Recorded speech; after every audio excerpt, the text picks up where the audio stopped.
Amabayev versus Ochoa. I do like Amabayev in this one. Amabayev is great grappling.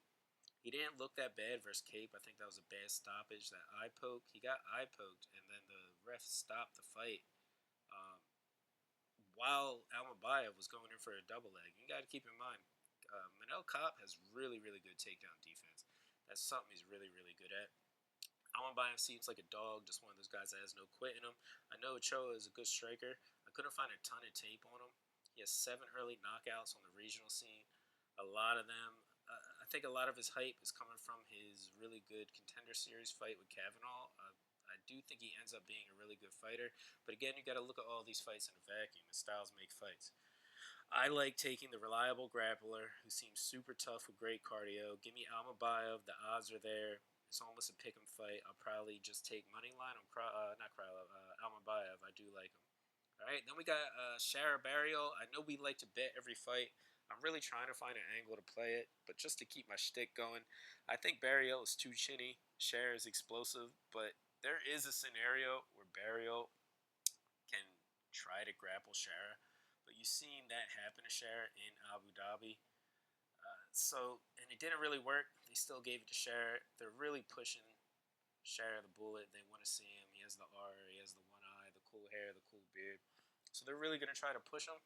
But yeah, I'm not too keen on him. I'm going to keep him out of all my parlays. I think Shara this week is this week's Daniel Zellhuber. It's a -700. There's no point in parlaying him, especially when he could easily lose to Barrios via grappling. But to keep this shit going, I'll probably go Shara first round KO, go half a unit, just because Barrios is super chinny, and the way he gets knocked out sometimes is kind of crazy. So I can't, in good faith, take Barrios. I'm not there, so I'll probably do that. Then we have we got McGee Yan. Oh, we're blowing through this. Let's go. We're keeping this under 15. All right, so we got McGee Yan. All right, listen, this is another one. I'm going to overexpose myself with this one. McGee has bad leg kick defense, right? He doesn't really know how to check them. You saw that versus Jonathan Martinez. But McGee throws hard, and I think he's good enough to bring this to a decision. Especially the way Yan fights. He's a decision fighter. The last finish he had was against Jose Aldo in the 5th round. McGee has a good check hook. I think he should have addressed his leg kick issues after that Martinez fight, because that almost turned the odds for him. I think there is value on McGee at these odds. Yan is older. He's notoriously a slow starter. He's not really a finisher. His only chance, I think, honestly, is leg kicks. I think if he decides to keep range and leg kick, he could win this fight fairly easily. But I'm not there yet. So I'm going to go 2 units on McGee decision, no action, and I'll probably sprinkle in a McGee decision as well, just to protect us and also try to make some money on that. I think that could be an upset. I think that could be a situation where Yan is in the center of the octagon. His feet are his feet are planted. He's trying to get that leg kick off. He's waiting for McGee to throw something, but you got to keep in mind McGee has really good footwork. He floats around the outside of the octagon. He blitzes in. He throws a few strikes. He'll go jab, hook, high kick. He'll go cross, high kick. He's really good with the high kicks as well.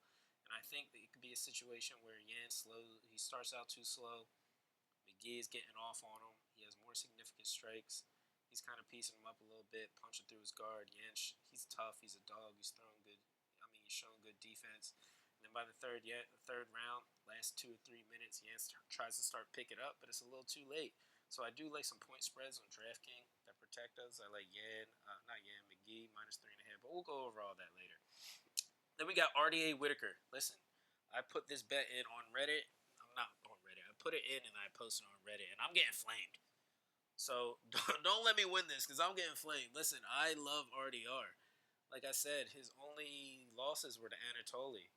That was at heavyweight and light heavyweight. The dude is 6'4". He's fighting a guy that's 5'11". I know that size isn't always the most important thing, but you see situations, you see champs in the UFC where you don't have to always be the best fighter. You have Marab, you have Torres Finney,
Sometimes just the bigger bully wins. You know, you got guys like Drekus, all those guys I just mentioned. Sometimes they're able to close that skill gap with just grit, tenacity, size, and being the bigger bully. I think RDR is one of those real dense guys. You ever grapple? You know, we've all dabbled in jujitsu. We've all wrestled in high school. Most of us, like you ever grapple or wrestle with just that guy? He doesn't look super jacked, but then you feel him and he's just super dense. Like his bones are heavy. You can tell his muscles are compact and he's just super hard to move. They're usually those 6'4", awkward, don't really seem athletic, just dense guys who just don't care. I think that's RDR. And he's coming down. He used to fight at heavyweight. He's 6'4". Not to sound like he's 6'4". He has phenomenal grappling. I think Whitaker is older. I think Whitaker is a karate fighter to where if you try to play a range with him, he'll get you. But I think RDR is one of those guys that really will just cross that boundary right into the red zone. He doesn't care. He'll eat a few shots to get inside. He'll clinch you. He's not necessarily a wrestler. He has real good trips, real awkward takedowns. And I think if it goes to the ground, be careful. If you're on Whitaker and this fight goes to the ground, that spells trouble. I know Whitaker is a good grappler. I know he has a jiu-jitsu game, but I think it's different when you're wrestling somebody the size of RDR. RDR is enormous. I watched film on him and I saw a few spots where he's on his back against the cage, completely laid on his back, feet flat, and he just like props his right foot onto the mat and worm rolls on top. You could just see how strong he is. Same thing against Bo Nickel. The dude was on his back against the best American wrestler of all time. And what did he do? He didn't do a wrestling move. He kicked. He's like a Looney Tune. He kicked his feet over his head and just rolled over off his back and just got on top of Bo and just started going back to work. And Bo was so floored by that. He got up. He was exhausted. And RDR is just like still a Looney Tune, just coming at him. Chin on his chest, just throw it. The only thing you get hit is the top of his head. And now he's back in a grappling range. He's so much bigger, he could just throw a knee up the middle. He doesn't need to throw a jab, doesn't need to throw a cross. Every time you get close to him, he's kneeing you in the ribs, clinching back up with you, going for a basic headlock, going for a front trip. And he's so strong, he can just bully people. I do think he's going to fight for a belt one day. He's a double champ over at one. And I think eventually he will get a strap here. I can see him fighting Kamza, and I even think that's a good fight. I'll be completely honest. The dude's tough. Whitaker's method of winning is to really show really good defensive grappling, keep it on his feet, stay outside, wait for RDR to get tired, because we have seen that in the past. He can quit from time to time. But for the most part, I love RDR. I posted this on a Reddit forum. I'm getting flamed. I'm sticking with RDR, so let's go over the bets. I have a few good ones here. If you like one, write it down. Feel free to tell me. If you don't like it, just don't bet it. But again, you're not going to get bets on every single fight and have a guy actually putting his money up and his neck out there and saying, I'm betting all these fights anywhere else. And like I said last week, if you're on this page and if you came all the way out of your way to listen to me, that means you're not a casual. You already know your stuff. You probably already got your bets locked in. But maybe you like one, maybe you like two, maybe you like them all. I made my buddy 8.5 units, $50 units. That doesn't seem like much to some, but to us, that's a lot. And keep in mind, a lot of these people that are sharper than me, they're going to give you one or two plays for the whole card because their units are so heavy. They can't afford to lose as much as I could afford to lose because I'm betting smaller units. So I'm able to give you plays on every fight that I'm actually playing, where the guys who are charging you to see their picks, this is all for free, mind you. The guys who are charging you to see their picks, they're giving you 2, 3, if you're lucky, maybe 5 plays because they're betting $250 units. So it's cool, but at the same time, if you lose half of those, you end up making less money than what we make over here. So we're going to go bet 1, Bucheka sub, half unit. Then we're going to go new in as a parlay piece. And then new in KO rounds 1 and 2, half unit. 1 or 2, I'm sorry. If I'm going too fast, just pause it. Then we have Elikana. I'm on Elikana side. I'm going Elikana sub, quarter unit. Then we're going Rebos fight versus Ricci over 2.5. That's a parlay piece. And then I might even go Rebos decision, possibly. Then Blackshare, we're going parlay, and we're also going Blackshare sub. We're going to go half unit on that, adding that now. So Blackshare is a parlay piece, Blackshare sub, half unit. Then we're going Lil. We're on Lil. Lil KO. I'm just going to go a little over half a unit. I'm going Lil KO, a little over half a unit. So for me, like $30.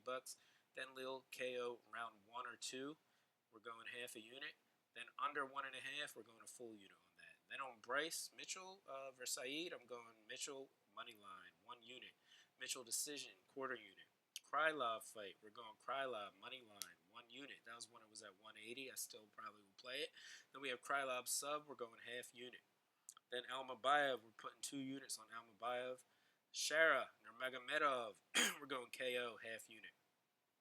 Then we have McGee. I like this fight a lot. I think this is a money-making play. We're going McGee inside the distance, no action, 2 units. McGee decision, 3/5 units. All right, so like $30. McGee decision. That gets a lot back. Then we're going McGee. If you want more money, play more money. But McGee minus 3.5 on DraftKings. I'm going 1 unit on that. I do think it goes to decision. It's close. Then we're going McGee most significant strikes. We're doing a full unit on that on FanDuel. Then we have RDR 3 units, baby. I'm coming for y'all. Nah, I'm just playing. But RDR 3 units. Then I'm going RDR sub 1 unit. So I really like RDR. My parlays, I'm going Lil Blackshare 2 units. I think that's a safe one. And then I do like a little risky parlay. I'll give you this. I'm going to win money line. Ribas Ricci over 2.5 and RDR versus Whitaker does not go to decision. Thank you for joining in. Peace.